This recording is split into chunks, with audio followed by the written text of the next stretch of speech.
Og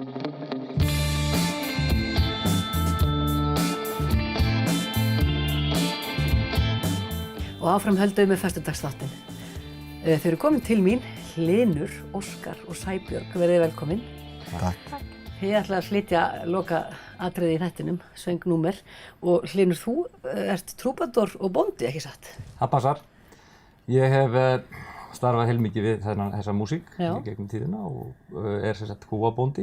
Alveg hinum einn á landinu, ekki satt? Jú, á Voðmúlastöðum í Austur-Landeyjum. Já. Og hvernig búskap ertu með þar? Við erum með kúabú, örfáar kindur. Já. Og spilarðu svolítið fyrir kýrnar?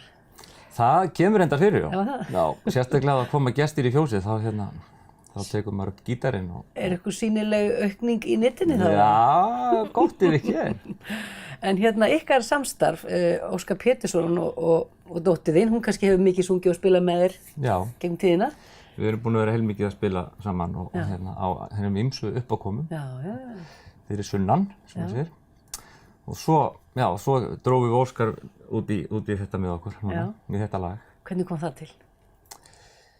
Já, það var náttúrulega, eins og ég segi, það var hringt í mig, sko. Það var haft samband við mig. Það var haft samband við mig, sko. En við kynntumst nú fyrir tilviljun fyrir einum 20 árum síðan, sko. Á flugvellinum í París. Já, á öllum stöðum? Á öllum stöðum. Það vorum við þannig mjög umkomulaus öll fjögur. Strandaglópar. Tvenn hjón sem hefðum aldrei sést áður. Og það vildi svo vel til að við vorum á sama stað og í gistingu og slíkt og bara stuttumáli sagt þá bara uppástanda kunningsskapur sem að svo náttúrulega bara endaði bara í jólakortum og svona og nú er þetta allt komið fullt aftur, sko. Í svona tónlistarsamstarfi. Er þetta lag útkomið eitthvað, búin að gefa það út? Já, þetta lag er komið á Spotify og YouTube. Og heitir Bæn einstæðingsins? Já, heitir Bæn einstæðingsins og við ljóð eftir Gísla á Uppsölum og Ómar Ragnarsson. Hvað var til þess að þú tókst þetta?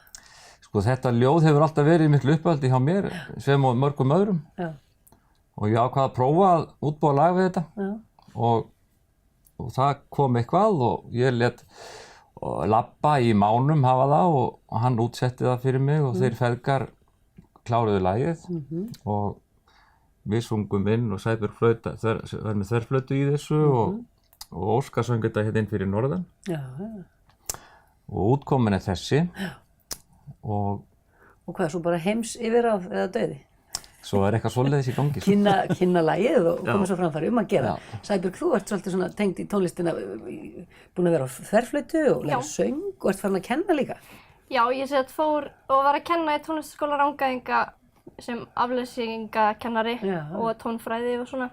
Stefnirðu á meira tónlistar svona? Ég er að fara í Listaháskólann í haust, í tónlistarnám, þannig að... Frábært. Á þverflautuna eða sönginn eða? Já, eða bæði eða. Já. Spennandi. Og Voðmúlastaðir, þar er bara allt í gangi og þú fyrst bara aflýsingu, eða róbótarnir sjá kannski þetta? Já, við erum með róbót sem mjólkar kýrnar og konan sér þetta allt svona þegar ég bregð mér að bæ. Og þetta er staðsett þarna í landi, rétt austan við Hvolsvöll. Og þar unnum við hafa okkar mjög vel og ég get verið að sinna áhugamálinu líka. Frábært. Og það er mikið tónlistarlíf, eða hvað? Mjög svo. Já. Hvar hafði verið að koma fram og tróða upp og svona? Þetta er brúðkaup og afmæli, skírnir, jarðarfarir. Ýmislegt bara. Ýmislegt, ég veit ekki... Þorrablót og ásatíðir? Akkurat. Ég er með hljómsveit líka til að spila þorrablótum og stærri svona samkomum. En ég náttúrulega var það ég þekkti Óskar síðan árið 2000. Síðan í París? Síðan í París, sko. Þau stóðu þarna umkomulaus á flugvellinum og ég náttúrulega sá strax hver þetta var. Höfðu þið mistað vél eða hvað var í gangi? Nei, við vorum bara að bíða eftir einhverju og eitthvað gerðist, bara eitthvað. Öll sæti upptekin einhvern veginn þarna í hlustinn og ég sá þarna uppáhald söngvarann minn og bauð honum sætið þarna hjá okkur og þá kom það í ljós að við vorum á sama hóteli og allt það og vorum þarna í nokkra daga saman.